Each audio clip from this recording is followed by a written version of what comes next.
Time ನಮ್ಮ ಗಾಡಿನೂ ಪೊಲೀಸರು ಅಡ್ಡಾಕ್ಬಿಟ್ರು. Original RC book ಎಲ್ಲ ತಗೊಂಡು ಬಂದ್ಬಿಡಿ ಅಂತ. ಸದ್ಯ ಕಾರಲ್ಲಿ ಬಚಾವಾಯಿತು. ಇವರು ಬಳೆ ಪದ್ಮಾವತಿ ದೇವಸ್ಥಾನದ ಮುಖ್ಯ ಧರ್ಮದರ್ಶಿಗಳು. ಹಂಗಾಗಿ ಮಾತಾಡ್ಸೋಕ್ಕೆ ಹೇಳಿದರು. ನಾವು ದೇವಸ್ಥಾನದಲ್ಲಿ ಪೂಜೆ ಎಲ್ಲ ಮುಗಿಸ್ಕೊಂಡು ಬಂದು ಹೊರಗಡೆ ಬರೋವಂಥ ಟೈಮಲ್ಲಿ. Welcome back to my channel wheelchair traveller. ಇವಾಗ ರೀಚ್ ಆಗಿರುವಂಥದ್ದು ಬಳೆ ಪದ್ಮಾವತಿ ಅಮ್ಮನವರ ದೇವಸ್ಥಾನಕ್ಕೆ.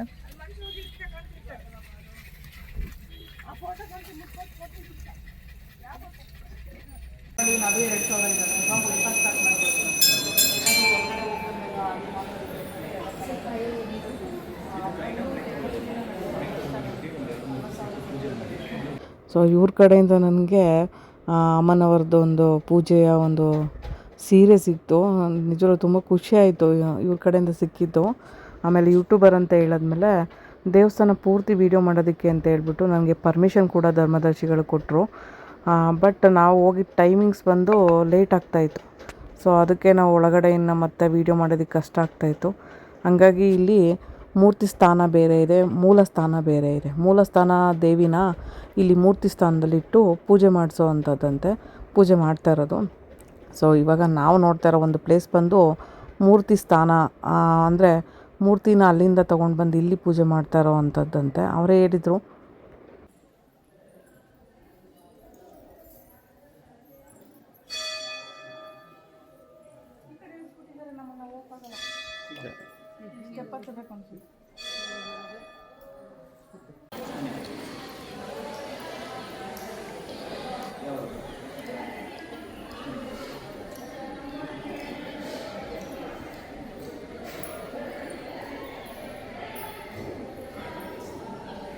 ಬಳೆ ಪದ್ಮಾವತಿ ದೇವಸ್ಥಾನದ ಒಳಗಡೆ ಗರ್ಭಗುಡಿಲಿ ನಾವು ವೀಡಿಯೋ ಫಸ್ಟ್ ಮಾಡಲಿಲ್ಲ.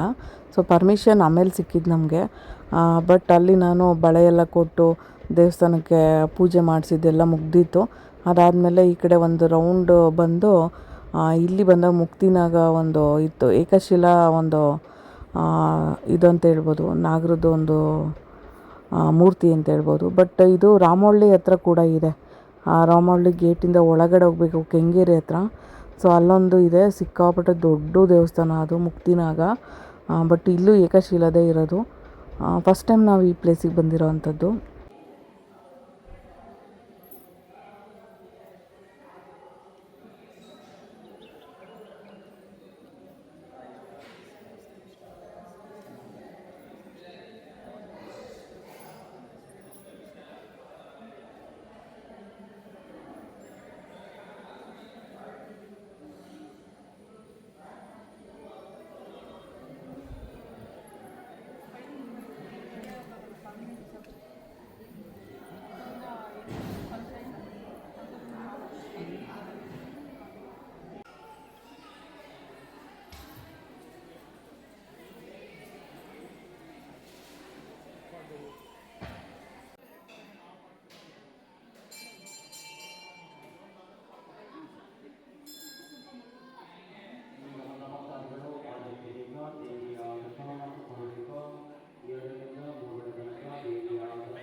ಆ್ಯಕ್ಚುಲಿ ಇವಾಗ ಇದು ಮೂಲ ಸ್ಥಳ ಅಲ್ಲ, ಮೂರ್ತಿ ಸ್ಥಳ ಅಂತ. ಸೊ ಮೂಲ ಸ್ಥಳ ಬಂದು ಆ ಕಡೆ ಇದೆ, ಅಮ್ಮನವರ ಒಂದು ಮೂಲ ಸ್ಥಳ. ಆ ಕಡೆ ಹೋಗ್ಬಿಟ್ಟು ನಾವು ಇವಾಗ ಮುಳುಗಡೆ ಆಯ್ತು. ಮುಳುಗಡೆ ಆದ ನಂತರ ನಮ್ಮ ತಂದೆಯವರು 57ನೇ ಇಸ್ವಿಯಲ್ಲಿ ಇಲ್ಲೊಂದು ಮೂರ್ತಿಯನ್ನ ತಗೊಂಡ್ಬಿಟ್ಟು ತೀರ್ಕೊಂಡ್ಬಿಟ್ರು.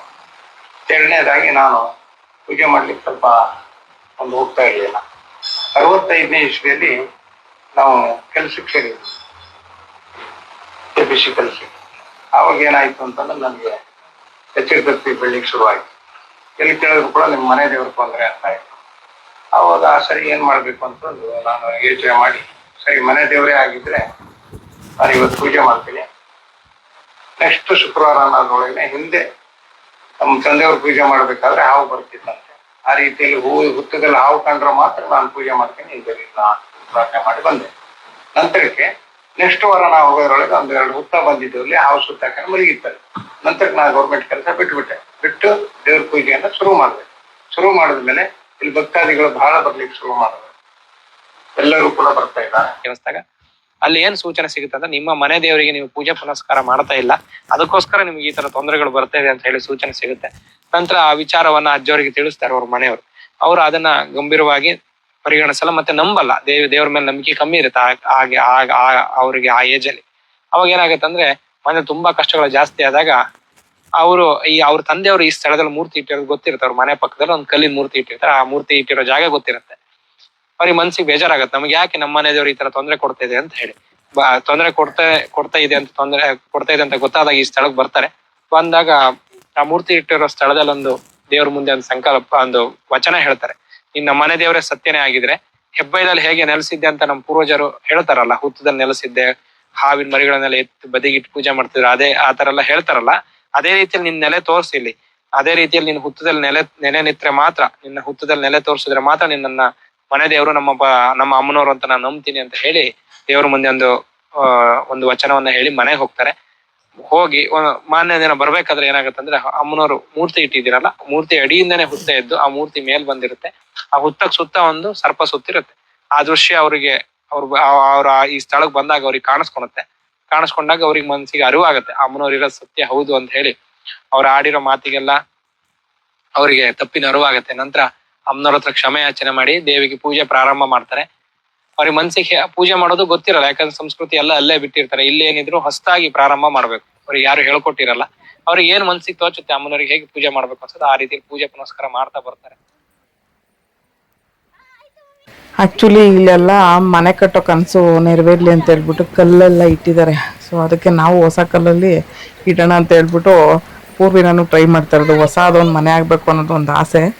ನೋಡೋಣ ಹೇಗೆ ಈಡೇರುತ್ತೆ ಏನು ಕತೆ ಅಂತ. ಸಿಕ್ಕಾಪಟ್ಟೆ ಮಳೆ ಬರ್ತಾ ಇದೆ ಇಲ್ಲಿ, ಹಂಗಾಗಿ ಮಳೆ ಬೇರೆ ನೆನ್ಕೊಂಡು ಬರುವಾಗ ಸೊ ಅಲ್ಲಿ ಕಲ್ಲು ಜೋಡಿಸೋ ಹೊತ್ತಿಗೆ ಮಳೆ ಬಂದ್ಬಿಡ್ತು. ಸೊ ಮಳೆ ಬಂದರೆ ಶುಭ ಸಂಕೇತ ಅಂತ ಹೇಳ್ತಾರೆ. ಅದಕ್ಕೆ ಮನೆಯದೊಂದು ಕನಸು ಈಡೇರಲಿ. ಇಲ್ಲಿ ಪ್ರಸಾದ ಎಷ್ಟು ಚೆನ್ನಾಗಿತ್ತು ಅಂದರೆ, ಪ್ರತಿದಿನ ಅನ್ನದಾನ ನಡೆಯುತ್ತಂತೆ ಇಲ್ಲಿ. ನಿಜ ಹೇಳ್ಬೇಕು ಅಂದರೆ ಹೊಟ್ಟೆ ಹಸುವಾಗಿರೋದಕ್ಕೂ ಆ ಒಂದು ಪ್ರಸಾದಕ್ಕೂ ಅದು ಏನು ಪುಣ್ಯ ಮಾಡಿದ್ವೋ ಏನೋ, ಪ್ರಸಾದ ಸಿಕ್ತು ನಮಗೆ, ನಮ್ಮ ಅದೃಷ್ಟ ಚೆನ್ನಾಗಿತ್ತು. ಇಲ್ಲಿ ಧರ್ಮದರ್ಶಿಗಳಾಗಿರೋ ಅಂಥವ್ರು ವೀರರಾಜಯ್ಯ ಜೈನ್ ಅವರು. ಆ್ಯಕ್ಚುಲಿ ಇದು ಜೈನರ ದೇವಸ್ಥಾನ ಅಂತ ಹೇಳ್ಬೋದು, ಬಟ್ KPC ಅವರ ಒಂದು ಇದ್ರಲ್ಲಿ ಬರುತ್ತೆ ಇದು. ಅಲ್ಲಿಂದ ಒಂದು ಟಿಕೆಟ್ ತೊಗೊಂಡು ಒಳಗಡೆ ಬರಬೇಕು.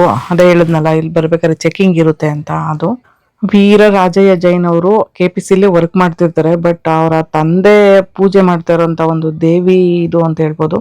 ಇಲ್ಲಿ ಅವ್ರ ನಂಬಿಕೆಗೆ ಅದೇ ಹೇಳ್ತಾರಲ್ಲ, ಅವರಪ್ಪ ಪೂಜೆ ಮಾಡ್ಬೇಕಾದ್ರೆ ಹಾವು ಬರ್ತಿತ್ತು ಅಂತ ಹೇಳ್ಬಿಟ್ಟು, ಇವ್ರ ನಂಬಿಕೆನೇ ಇಲ್ಲದೆ ನಾನು ಪೂಜೆ ಮಾಡ್ಬೇಕಾದ್ರೆ ನೀನು ಬಂದು ನನಗೆ ಮುಖ ತೋರಿಸಿದ್ರೆ ನಾನು ನಿನ್ನ ಒಪ್ಕೊಳ್ತೀನಿ ಅಂತ ಹೇಳೋ ಟೈಮಲ್ಲಿ ಒಂದಿನ ಹಾವು ಬಂದು ಹೊರಗಡೆ ನಿಂತಿರುತ್ತೆ, ಹುತ್ತ ಬೆಳೆದಿರುತ್ತಲ್ಲ ಅಲ್ಲಿ. ಆ ಟೈಮಲ್ಲಿ ಇವರು ನಂಬಿಕೆಯಿಂದ ತನ್ನ ಕೆಲಸವನ್ನು ಬಿಟ್ಟು ಇವರು ದೇವಿಗೆ ಪೂಜೆ ಮಾಡ್ತಾ ಬಂದಿರೋ ಅಂಥದ್ದು. ಇವ್ರ ಮೊಮ್ಮಗ ದರ್ಶನ್ ಅಂತ ಒಬ್ರು ಇದ್ದಾರೆ ಇಲ್ಲಿ. ಅವರೇ ಎಲ್ಲ ಕಡೆ ವಿಚಾರಣೆ ಅದು ಇದು ಎಲ್ಲ ನೋಡ್ಕೊಳ್ತಿದ್ದಾರೆ ಇವತ್ತೊಂದು ದೇವಸ್ಥಾನದಲ್ಲಿ. ಬಟ್ ಅವರೇ ನನಗೆ ಪರ್ಮಿಷನ್ ಕೊಟ್ಟರು ದೇವಸ್ಥಾನ ಪೂರ್ತಿ ವಿಡಿಯೋ ಮಾಡಿ ಅಂತ. ಬಟ್ ಅವಾಗ ತಾನೇ ಜನ 3 ಗಂಟೆ ಮೇಲೆ ಓಪನ್ ಮಾಡ್ತಾರೆ ದೇವಸ್ಥಾನ, 2 ಗಂಟೆ ಕ್ಲೋಸ್ ಇರುತ್ತೆ. ಅಂಥ ಟೈಮಲ್ಲಿ ನಮಗೆ ಗರ್ಭಗುಡಿಗೆ ಹೋಗಿ ದೇವಸ್ಥಾನ ವಿಡಿಯೋ ಮಾಡೋಕ್ಕಾಗಿಲ್ಲ. ಸೊ ಮಳೆ ಬರೋ ಒಂದು ರೀಸನಿಂದ, ನಮ್ಗೆ ಇನ್ನೊಂದು ಕೆಲಸ ಇರೋದ್ರಿಂದ ಸೊ ಇಷ್ಟು ವಿಡಿಯೋ ಮಾಡೋದಕ್ಕೆ ಆಯಿತು ನನ್ನ ಕೈಯಲ್ಲಿ. ಇಷ್ಟೆಲ್ಲ ಪ್ರಯತ್ನ ಪಟ್ಟಿದ್ದೀನಿ ನಾನು ಇಷ್ಟು ವಿಡಿಯೋ ಮಾಡೋದಕ್ಕೆ. ಇಲ್ಲಿ ಅಮ್ಮನವರ ಹತ್ರ ಹೋದ್ರೆ ಭಕ್ತರು ಮದುವೆ, ಮಕ್ಕಳು, ಆಸ್ತಿ ವಿಚಾರ, ನಾಗದೋಷದ ಕುರಿತ ಸಮಸ್ಯೆಗಳು, ಮತ್ತು ಮದುವೆ ಆಗಬೇಕಾಗಿರೋರು, ಮಕ್ಕಳಾಗದವರು ಹರಕೆ ಹೊತ್ಕೊಳ್ಳೋ ಅಂಥದ್ದು. ಮದುವೆ ಆಗದವರಾದರೆ 1008 ಬಳೆ ಹರಕೆ ಹೊರ್ತಾರೆ. ಮಕ್ಕಳಾಗದವರಾದರೆ ಮಕ್ಕಳಷ್ಟು ತೂಕದ ಬಳೆ ಕೊಡೋ ಥರ ಒಂದು ಹರಕೆ ಹೊತ್ಕೊಳ್ಳೋ ಅಂಥದ್ದು. ಆಸ್ತಿ ವಿಚಾರಕ್ಕೆ ಹರಕೆ ಹೊತ್ತವರು ಭೂತಪ್ಪನಿಗೆ ಬೂದುಗುಂಬಳಕಾಯಿ ಹರಕೆ ಕೊಡ್ತಾರೆ. ನಾಗದೋಷ ಇರೋ ಅಂಥವ್ರು ನಾಗ ಪೂಜೆ ಮಾಡೋ ಮೂಲಕ ಪರಿಹರಿಸ್ಕೊಳ್ಳೋ ಅಂಥದ್ದು. ಇಲ್ಲಿ ಎಷ್ಟೋ ಜನ ತಮ್ಮ ಹರಕೆಗಳನ್ನ ಪೂರೈಸ್ಕೊಳ್ಳೋದಕ್ಕೆ ಚಿನ್ನ ಒಡವೆ ಇದನ್ನೇ ದಾನ ಮಾಡಬೇಕು ಅಂತ ಏನಿಲ್ಲ, ಕೊಡಬೇಕು ಅನ್ನೋದು ಏನೂ ಇಲ್ಲ. ಇಲ್ಲಿ ತಾಯಿ ಕೇಳೋದು ಬಳೆ ಹರಕೆ, ಯಾಕಂದರೆ ಬಳೆ ಪದ್ಮಾವತಿನೇ ಅಂತಲೇ ಪ್ರಸಿದ್ಧ ಆಗಿರೋಂಥ ಒಂದು ದೇವರು ಅಮ್ಮನವರು. ಹಂಗಾಗಿ ಇಲ್ಲಿ ಬಳೆನೇ ಹರಕೆ ಹೊರೋ ಅಂಥದ್ದು. ಬಟ್ ತುಂಬ ಸಾರಿ ತುಂಬ ಜನ ಒಳ್ಳೇದನ್ನ ಅನುಭವಿಸಿ ಇಲ್ಲಿ ತುಂಬ ಜನ ಹೇಳ್ಕೊಂಡಿದ್ದಾರೆ ತುಂಬ ಒಳ್ಳೇದಾಗಿದೆ ಅಂತ. ನಾವು ಫಸ್ಟ್ ಟೈಮ್ ಹೋಗಿರೋದು. ಆಮೇಲೆ ನಾನು ಒಂದು ಹರಕೆ ಹೊತ್ಕೊಂಡು ಬಂದಿದ್ದೀನಿ. ಅಮ್ಮ ಯಾವತ್ತು ಈಡೇರಿಸ್ತಾರೆ, ನಾನು ಹೋಗಿ ಬಳೆ ಹರಕೆನ ತೀರಿಸ್ಬೇಕು. ಈ ಮಲೆನಾಡ ಸಿರಿಯಲ್ಲಿ ನಿಜವಾಗ್ಲೂ ಹೇಳ್ಬೇಕು ಅಂದರೆ ಇಲ್ಲಿ ಓಡಾಡ್ತಿರೋದೇ ನಮ್ಮ ಅದೃಷ್ಟ ಅಂತ ಹೇಳ್ಬೋದು. ಆ ಗಿಡ ಮರ ಮಳೆ ಏನೋ ಒಂಥರ ವೆದರು. ಈ ಬೆಂಗಳೂರಲ್ಲಿ ಈ ಗಾಳಿ ಧೂಳು ಈ ಪೊಲ್ಯೂಷನಿಂದ ಬೇಸತ್ಬಿಟ್ಟಿದ್ವು. ಇದನ್ನೆಲ್ಲ ನೋಡುವಾಗ ತುಂಬ ಖುಷಿ ಆಗ್ತಿತ್ತು. ಅದಕ್ಕೆ ಅವಾಗವಾಗ ಸುಮ್ಮನೆ ಮಲೆನಾಡ ಸಿರಿಗಳಲ್ಲಿ ಹಂಗೆ ಮುಳುಗಡೆ ಆಗ್ಬಿಡ್ಬೇಕು ಅಂತ ಅನ್ಸುತ್ತೆ ಒಂದೊಂದು ಸಾರಿ. ಸೊ ಒಂಥರ ಚೆನ್ನಾಗಿದೆ ಅದು ಲೈಫು. ನೋಡ್ತಾ ಇದ್ರೆ ಮತ್ತೆ ಅಲ್ಲಿ ಇಲ್ಲಿ ಈ ಥರ ಟ್ರಾವೆಲ್ ಮಾಡೋದ್ರಿಂದ ಒಂದು ಮನಸ್ಸು ತೃಪ್ತಿ ಆಗುತ್ತೆ. ಸೊ ನಾವು ಬಳೆ ಪದ್ಮಾವತಿಯಿಂದ ಹೊರಟು ಬರಬೇಕಾದ್ರೆ ಆನ್ ದ ವೇ ನಮಗೆ ಜೋಗ್ ಜಲಪಾತ ಸಿಗುವಂಥದ್ದು. ಫಸ್ಟು ಜೋಗ್ ನೋಡ್ಕೊಂಡು ಆಮೇಲೆ ಬಳೆ ಪದ್ಮಾವತಿ ಹೋಗ್ಬೋದು, ಇಲ್ಲ ಬಳೆ ಪದ್ಮಾವತಿ ನೋಡ್ಕೊಂಡು ನಾವು ಜೋಗ್ ಬರ್ಬೋದು. ಆನ್ ದ ವೇ ಒಂದೇ ರೋಡಲ್ಲಿ ಬರಬೇಕು. ಸೊ 10 ಕಿಲೋಮೀಟ್ರ್ ಇದೆ. ಸೊ ಅದಾದಮೇಲೆ ನಾವು ಹಿಂಗೇನೆ ಜೋಗ್ ಮೇಲೆ ನಾವು ಮತ್ತೆ ಹೊರಟಿದ್ದೀವಿ. IB ಉಳ್ಕೊಂಡಿರುವಂಥದ್ದು ಗೌರ್ಮೆಂಟ್ IB ಅದು. ಆ್ಯಕ್ಚುಲಿ MLA ಅವ್ರ ಕಡೆಯಿಂದ ಒಂದು ಇದು ಸಿಕ್ಕಿದ್ದು ನಮಗೆ, ಅದಕ್ಕೆ ಅಲ್ಲಿ ಉಳ್ಕೊಂಡಿರೋವಂಥದ್ದು. ಅಲ್ಲಿ ಹೋಗಿ ಇನ್ನೂ ಒಂದು ಕೆಲಸ ಇತ್ತು, ಹಾಗಾಗಿ ಮೇಡಮ್ ಬೇಗ ಬರೋದಕ್ಕೆ ಹೇಳಿದರು. ಅದಕ್ಕೋಸ್ಕರ ಹೋಗ್ತಾ ಇದ್ದಿದ್ದು. ಅಲ್ಲಿ ಹೋದ್ಮೇಲೆ ಏನಾಯಿತು ಅನ್ನೋದ್ರ ಬಗ್ಗೆ ಮುಂದೆ ವಿಡಿಯೋ ನೋಡ್ತಾ ಇರ್ತೀರಾ. ಬಟ್ ಈ ನೀರು ಈ ಪ್ಲೇಸು ಎಲ್ಲ ನೋಡ್ತಾ ಇದ್ರೆ ನನ್ನ ಕಾಲ್ಗಳಿದ್ವಾಗ ಈ ಥರ ಎಲ್ಲ ಪ್ಲೇಸಿಗೆ ಬರಬೇಕಿತ್ತು, ಈ ಥರ ಎಲ್ಲ ನೋಡಬೇಕಿತ್ತು ಅಂತ ಅನಿಸ್ತಾ ಇತ್ತು. ಬಟ್ ಇವಾಗ ವೀಲ್ಚೇರಲ್ಲಿ ಇದ್ದೀನಿ, ಬಟ್ ಕಣ್ಣಿಂದ ನೋಡ್ಬೋದು. ಬಟ್ ಆ ಅದೃಷ್ಟ ಕೊಟ್ಟಿದ್ದಾನಲ್ಲ ದೇವರು ಅಂತ ದೇವರಿಗೆ ತುಂಬ ಥ್ಯಾಂಕ್ಸ್ ಹೇಳಬೇಕು. ಯಾಕಂದರೆ ಇರೋದ್ರಲ್ಲೇ ಜೀವನ ಮಾಡಬೇಕು, ಇಲ್ದಿರೋದನ್ನ ಬಯಸ್ಕೊಂಡ್ರೆ ಯಾವತ್ತೂ ಸಿಗಲ್ಲ, ಅದು ನಮ್ಗೆ ಗೊತ್ತಿದೆ. ಬಟ್ ಏನು ಒಂದು ಹೇಳ್ತೀನಿ ಅಂದರೆ ಕಾಲು ಕೈ ಎಲ್ಲ ಚೆನ್ನಾಗಿರೋವಾಗ ದಯವಿಟ್ಟು ಅದನ್ನು ಅನುಭವಿಸಿ. ಮತ್ತೆ ಅವ ಅಂಗಾಂಗಗಳು ಒಂದ್ಸರಿ ಕಳ್ಕೊಂಡ್ರೆ ಮತ್ತೆ ಅನುಭವಿಸೋದಿದೆಯಲ್ಲ, ಅದು ತುಂಬ ಕಷ್ಟ.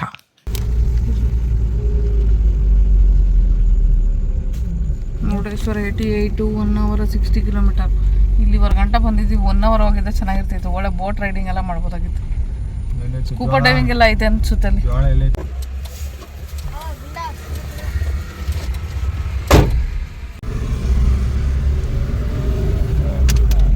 ಕಾರ್ಯಕ್ರಮನ ಒಂದು ಒಳ್ಳೆ ರೀತಿಯಿಂದ ಅಂದರೆ ಸ್ವಲ್ಪ ದೊಡ್ಡ ಮಟ್ಟದಲ್ಲಿ ಮಾಡ್ಲಿಕ್ಕಾಗಲಿಲ್ಲ. ಇನ್ನೊಂದು ದಿನ ಯಾವತ್ತಾದರೂ ಮಹಿಳಾ ದಿನಾಚರಣೆ ಇರುವಾಗ ಇವರನ್ನು ಕರೆದ್ಬಿಟ್ಟು ಎಲ್ಲ ಮಹಿಳೆಯರ ಸಮ್ಮುಖದಲ್ಲಿ ಒಂದು ಇವರ ಆದರ್ಶನ ಎಲ್ಲರಿಗೂ ಗೊತ್ತಾಗೋಗೆ ಮಾಡ್ತೀನಿ ಅಂತ ಹೇಳಲಿಕ್ಕೆ ಇಷ್ಟ. ಮದರ್ ತೆರೆಸಾ ಕೌಶಲ್ಯ ತರಬೇತಿ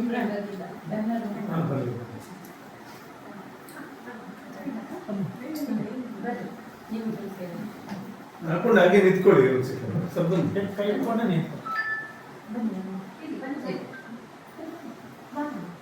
ಸರಿ, ಹಂಗೆ ಹಂಗೆ ಇಟ್ಕೊಳ್ಳಿ. ಸರಿ ನೋಡಿ. ಆ್ಯಕ್ಚುಲಿ ಬೆಂಗಳೂರಿಂದ ಶಿವಮೊಗ್ಗ ಹೋಗ್ಬೇಕು ಅಂದ್ರೆ ತುಂಬ ದೂರ. ಸೊ ನಾವು ಇಲ್ಲಿವರೆಗೂ ಅಂತೂ ರೀಚ್ ಆಗಿದ್ದಾಯಿತು, ಅಮ್ಮನವ್ರನ್ನ ನೋಡಿದ್ದಾಯಿತು, ಫಸ್ಟ್ ಟೈಮ್ ಅವರನ್ನ ಭೇಟಿ ಮಾಡಿದ್ದಾಯಿತು. ಸೊ ಒಂದು ಹರಕೆನೂ ಕೂಡ ಹೊತ್ಕೊಂಡಿದ್ದಾಯಿತು. ಅದಾದಮೇಲೆ ಮುಂದಿನ ಒಂದು ವಿಡಿಯೋದಲ್ಲಿ ಬರುತ್ತೆ, ನನಗೆ ಒಂದು ಸನ್ಮಾನ ಥರ ಮಾಡಿದರು. ಸೊ ಇನ್ನೂ ಒಂದಷ್ಟು ಇನ್ಫಾರ್ಮೇಷನ್ನ ನಾನು ಶೇರ್ ಮಾಡಿದ್ದೀನಿ ಈ ವಿಡಿಯೋದಲ್ಲಿ. ಏನಾದ್ರು ತಪ್ಪಾಗಿರೋ ಕ್ಷಮಿಸ್ಬಿಡಿ. ಯಾಕಂದರೆ ಕೆಲವೊಂದು ನಾನು ಗೂಗಲಿಂದ ತಗೊಂಡು ನಾನು ವಿಡಿಯೋ ಮಾಡಿರೋವಂಥದ್ದು.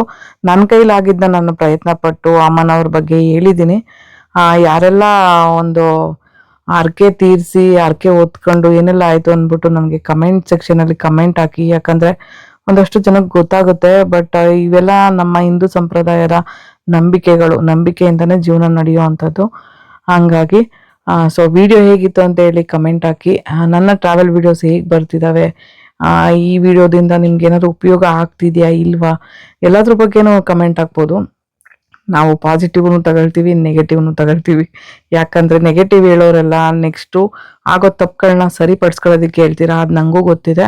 ಪಾಸಿಟಿವ್ ಹೇಳೋರೆಲ್ಲ ಇನ್ನೂ ಇನ್ಸ್ಪಿರೇಷನ್ ಆಗಿ ಚೆನ್ನಾಗಿ ವೀಡಿಯೋಸ್ ಮಾಡಲಿ ಅಂತ ಹೇಳ್ತೀರಾ. ಸೊ ಎಲ್ರಿಗೂ ಥ್ಯಾಂಕ್ಸ್ ಹೇಳ್ತೀನಿ ನಾನು. Thank you so much video ನೋಡಿದ್ದಕ್ಕಾಗಿ.